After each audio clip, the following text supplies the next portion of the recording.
Imana ishimwe bene data, Imana kandi himbazwe. Rero bene data ndagira ngo tuganire ijambo rivuga ngo Imana yacu iracyakora. Imana yacu iracyakora. Yakoze bya bindi yakoze muri cya gihe cyose n'uyu munsi iracyakora. Yakoze mu gihe cyashize yatabaye abakera n'uyu munsi yagutabara. Imana ishimwe cyane. Reka dusome mu gitabo cya Matayo 4:24. Haravuga ngo inkuru ye yamamara Isiriya yose, bamuzanira abarwayi bose n'indembe barwaye indwara zitari zimwe, n'abatewe n'abadayimoni, n'abarwaye ibicuri n'ibirema arabikiza. Amen. Izi ni inkuru za Yesu zaramamaye Isiriya hose. Bamenye ko Yesu ariko akora ibitangaza, bamenye ko Yesu ariko akora, bamushira abarwayi abasha kubakiza abari barwaye indwara zitari zimwe, abari barwaye indwara zitandukanye. Ariko bamaze kumenya ko Yesu akora, bamuzanira abo barwayi bose kandi bamuzanira nabuzuye amadayimoni, abasha kwirukana ayo madayimoni, n'abarwayi nabo abasha kubakiza. Uwo munsi bose batahana ibisubizo. Uyu munsi rero mwene data ndagira ngo nkubwire nawe, uyu munsi wakire igisubizo cyawe, igisubizo umaze igihe wibazaho, ibijo umaze igihe wibazaho ukabiburira ibisubizo. Uyu munsi ndagira ngo wakire gusubizwa. Amen.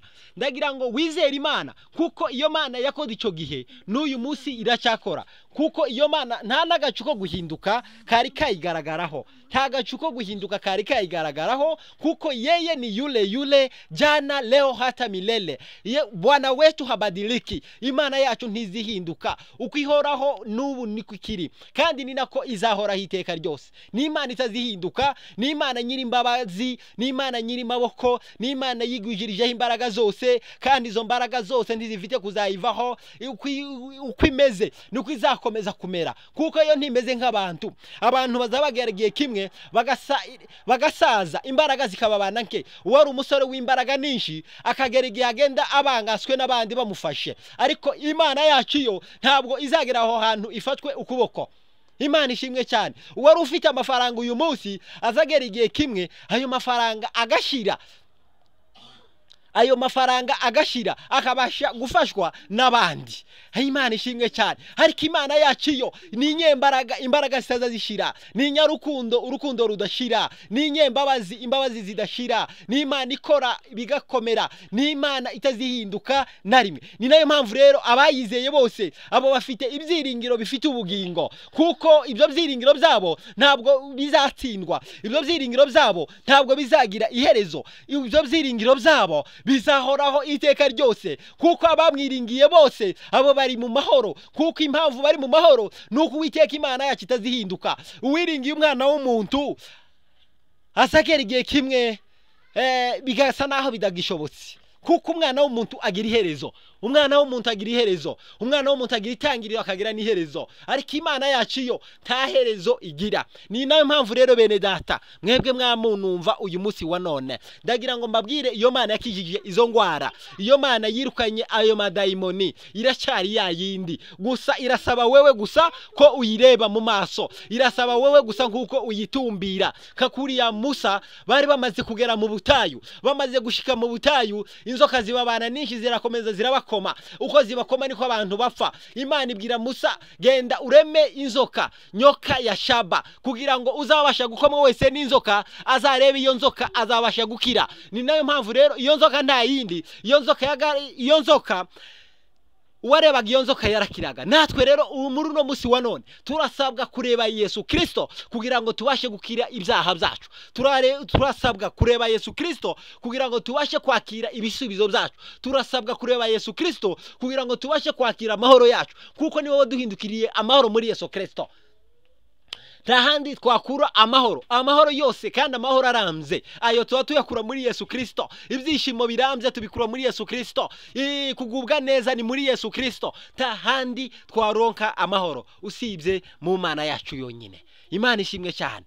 Ndagira ngo nkubwire nawe mwene data, ndagira ngo nkubwire, iyafashe Pawulo ikamufata mpiri, Imana ishimwe. Yafashe Pawulo ikamufata mpiri ikabasha kumwigandurira. Pawulo agatangira akavuga ubutumwa bwiza ubwo yakandagiraga, ubwo atahezaga agaciro, ubwo yasuzuguraga, ubwo ariko icyo gihe umwami Imana imufata mpiri abasha kuyikorera kandi abasha no kwitangira gupfa kubwa Yesu Kristo.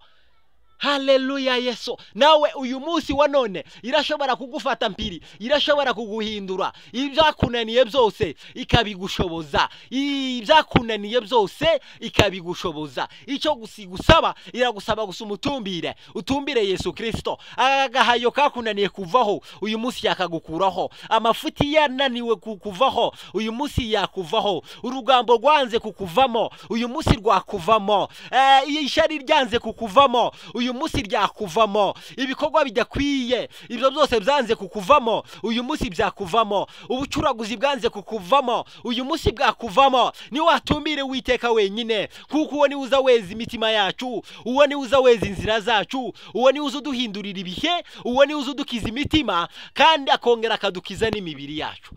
Imana ishimwe cyane. Haleluya Yesu. Haleluya, haleluya. Uwo ni uzukiza imitima yacu, uwo ni uzukiza imibiri yacu, uwo ni uzuturemera amateka, uwo ni uzuturemera kazoza. Gusa igisabwa mwene data nta kindi nuko umutumbira gusa. Imana ishimwe. Nta kindi nuko umutumbira gusa wenyine gusa.